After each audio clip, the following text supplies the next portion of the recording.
My name's Plamen. I'm doing a bit of a rebrand for the channel. Oh boy.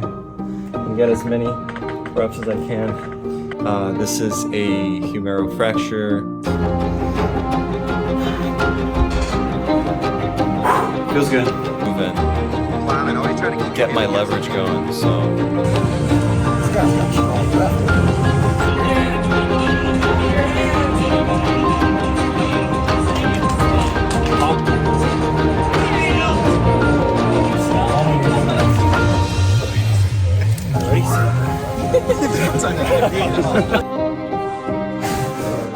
Look at that pronator go.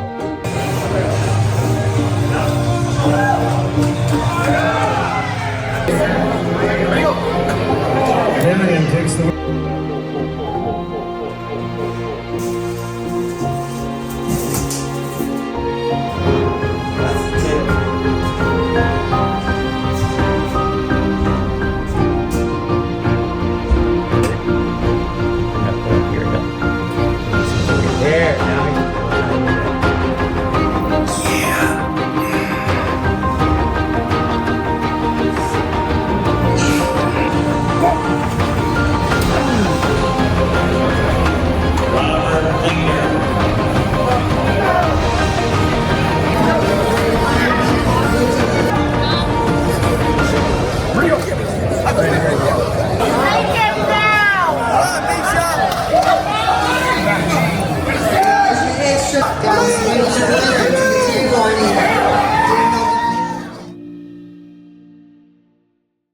Hey everybody, so today is a very special day. Actually, this whole week is, because I'm not exactly sure which day it happened on, but I have officially hit 1 year since I started arm wrestling and since I started documenting my journey on this YouTube channel. It's been pretty amazing, honestly. Lots of growth has happened on my end as a person, as an individual, as an athlete. Lots of setbacks have happened that I've overcame or I'm currently overcoming, and this kind of brings me into just strengthening my mental fortitude for such things. There's been times where I'm into something or a sport or something, but then setback happens and I quit. But I've really dedicated myself to this sport, and I continue to just grow in it and meet so many awesome individuals along the way. So I want to say, thank you to all my supporters. So today's video is going to be a little different. I do these once in a while. I like to give like 10 things that I learned this past year, right? There's a lot of things I went through, and I think some of these are very notable pieces of information or opinions, or take it as how you think you should. That everyone is different, but this it's just some advice I think can help a new person get into it. So in no particular order, the first one I'd like to talk about is finding the most technical and strongest arm wrestler you can within your region or state or wherever you live. You'd want to find this person because for two reasons. So they're very technical. They understand how the body works, especially in arm wrestling. And especially if they're strong, that means they know how to train their body to excel at arm wrestling. So once you find this person, learn as much as you can from underneath, under their wing, and see what you can take from it, right? In your journey to arm wrestling, especially if you're new, just like me, and I'm still consider myself very new, you're gonna come across so many people with different experiences and different strengths and abilities, and you're going to get dozens and dozens of opinions on how you should try and do something in arm wrestling. Understand why you're doing what you're doing technically on it, really, so that you can defend your reasoning when someone tries to sway you into doing some other kind of technical movement. So this is a really big one. So I'm a very competitive person. I started competing almost right away. Maybe I trained for a month and a half to 2 months, and I just went on to do a tournament up in Wisconsin, my first amateur tournament, and I ended up getting first place on my right hand, and I got second place on my left. But what I've noticed, I've done 3 to 4 tournaments in my first year, which is, I think it's a perfect amount of time tournaments to do. I would say if you're new and you have no athletic background or no fitness background or any kind of physical development when you were young or, just in general, I'd say hold off on doing tournaments.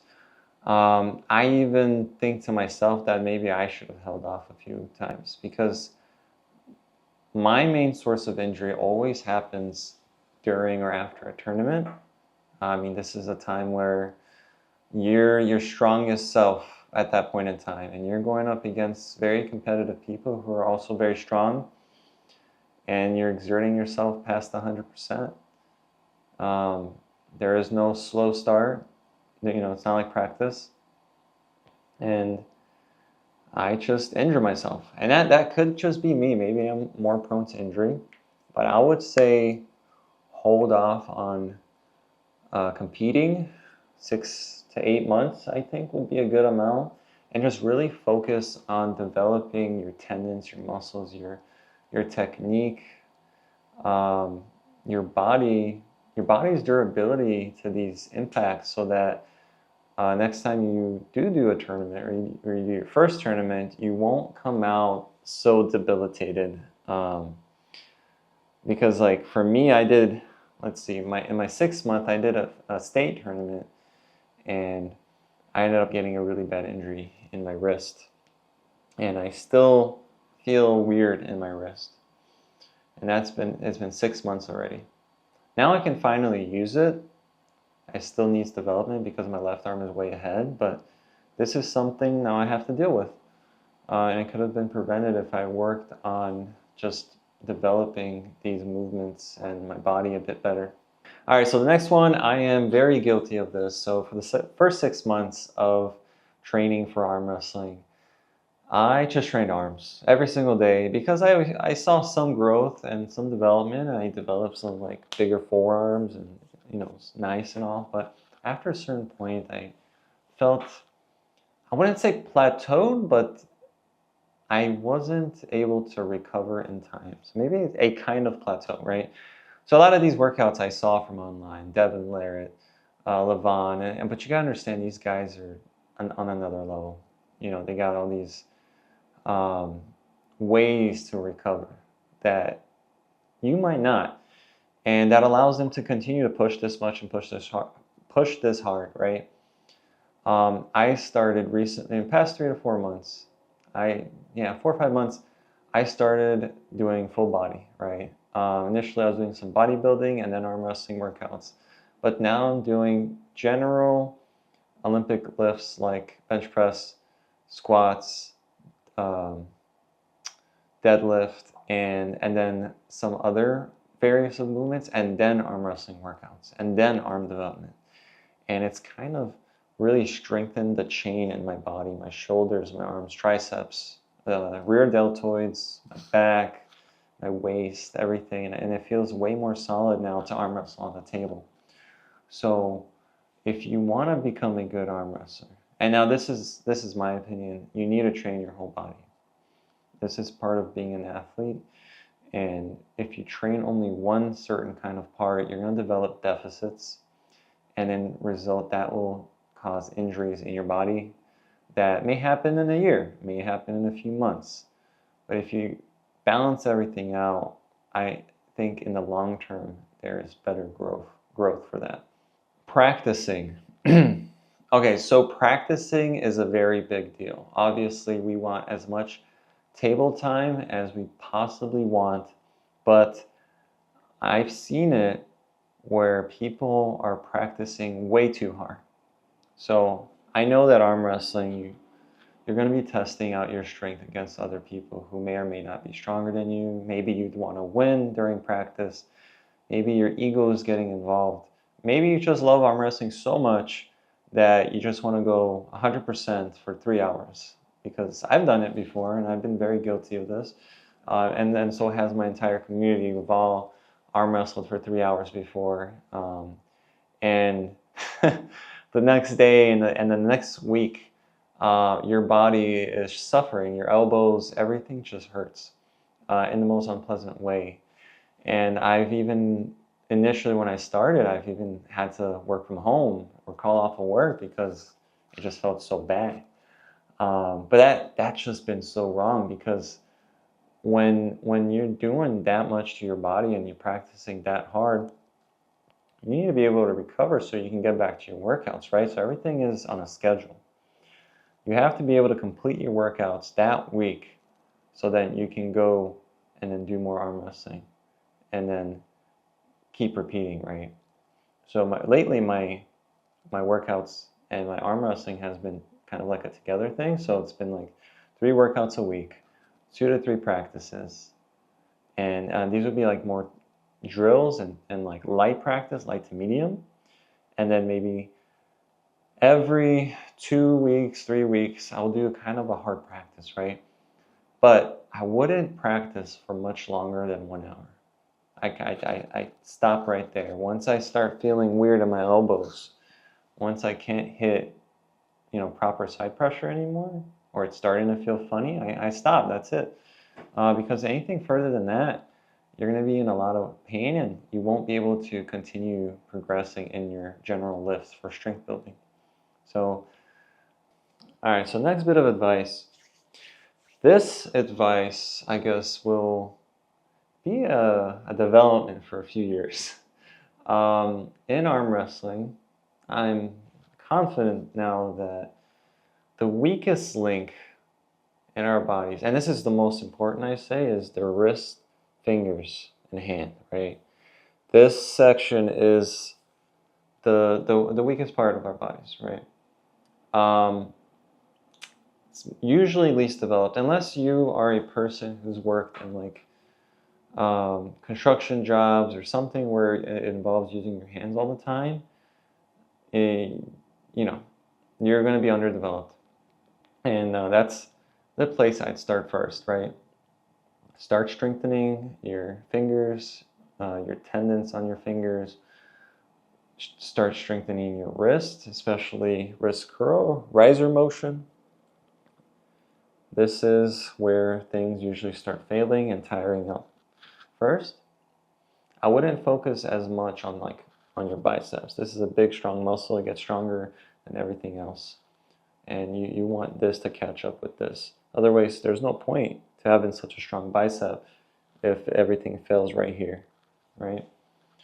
There are certain cases, right? So if you're doing like a flop press, which is something that many beginners probably shouldn't do. I don't even do it. I don't even recommend it. But it's a technique and it's valid, and there's some people really successful at it, like Camille Jablonski and Jerry Carteret. But it puts such an extreme force on your wrist to be bending a certain way.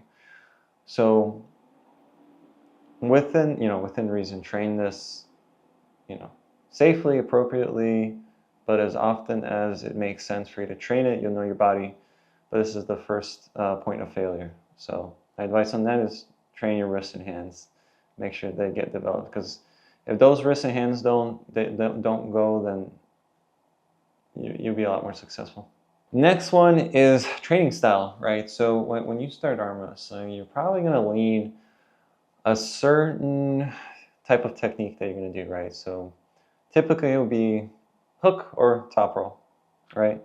And you're probably going to avoid the other one because it's not comfortable, and that's going to force you to use certain muscles in your hand to develop or overdevelop one style, and that's fine.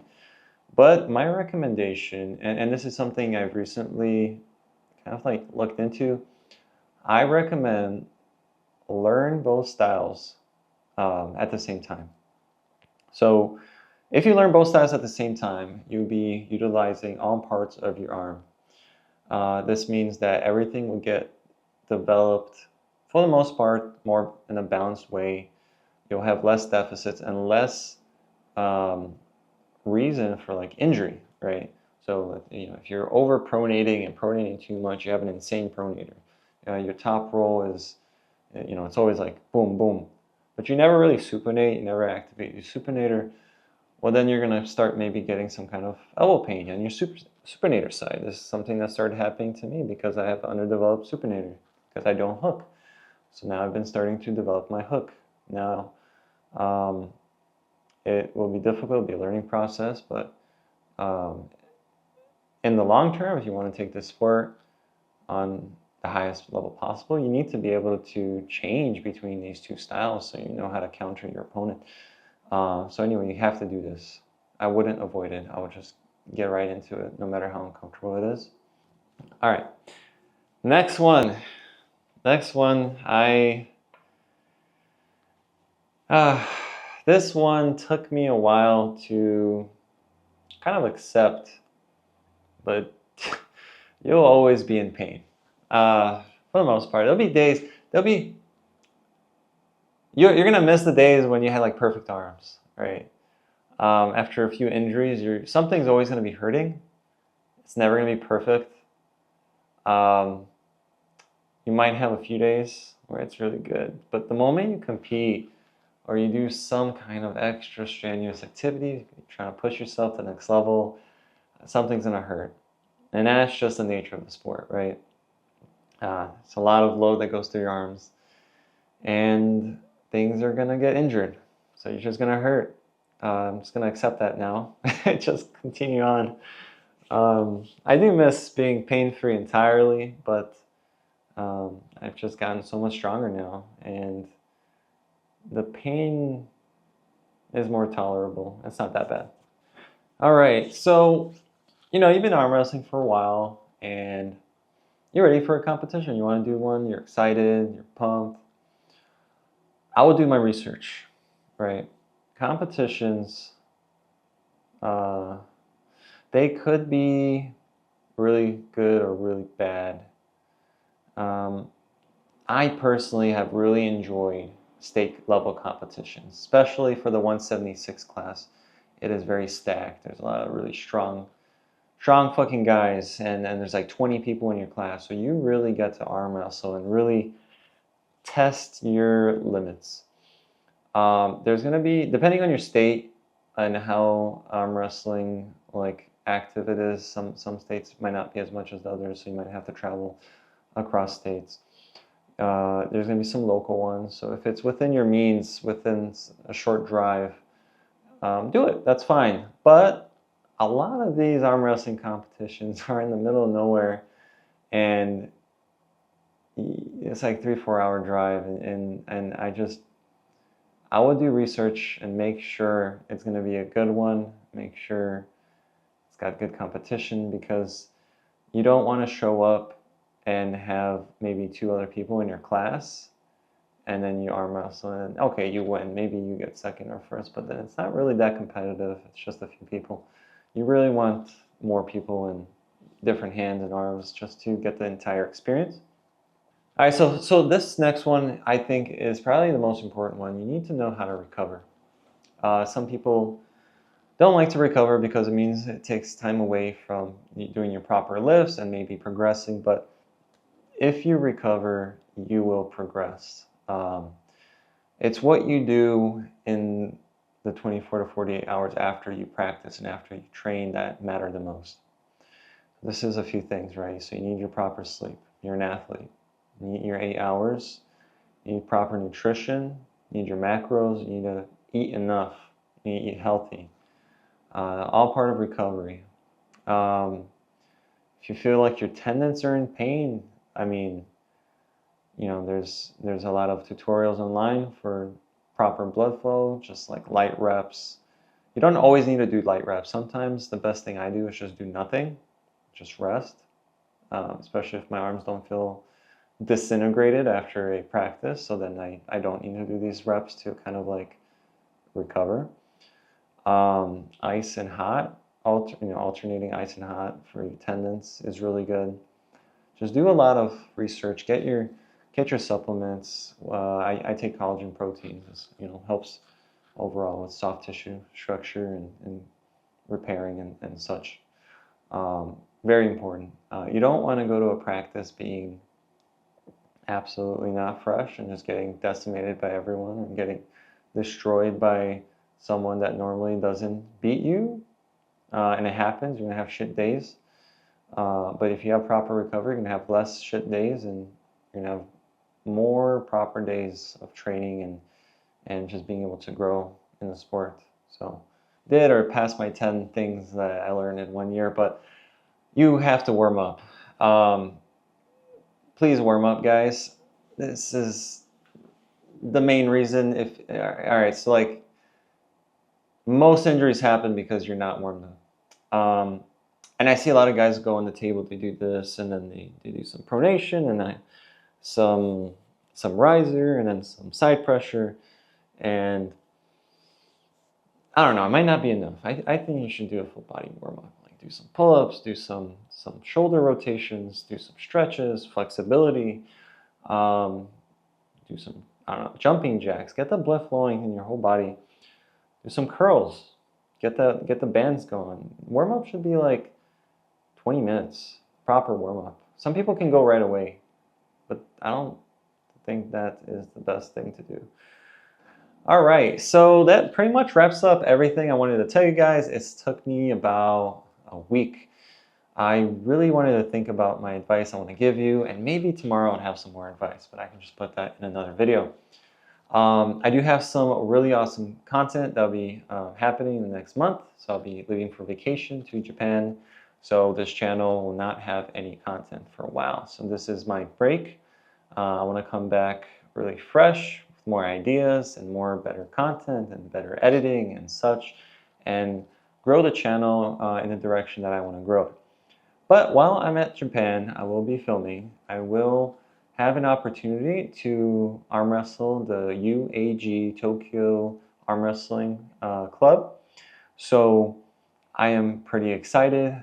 There's some very competitive people on that team. Some have actually participated at East versus West. So I'm really excited to meet them, learn from them, and obviously post the content for you guys so you guys can learn or just enjoy. Again, thank you so much for the support. It really means a lot. And until next time, peace out, everybody. Take care. Bye.